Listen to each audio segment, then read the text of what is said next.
Seven शरीफ से update करते हैं कि मुर्शद सखी लाल शाहबाज कलंदर की नगरी से 18 और 19 मार्च की दरमियानी रात को 11:15 बजे हफ्ता और इतवार की दरमियानी रात को बारिश शुरू हो चुकी है।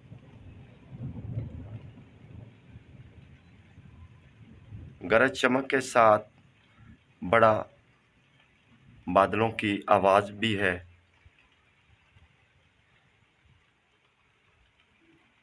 रात के 11:15 बजे बारिश शुरू हो चुकी है। सेवन शरीफ से अपडेट करते हैं।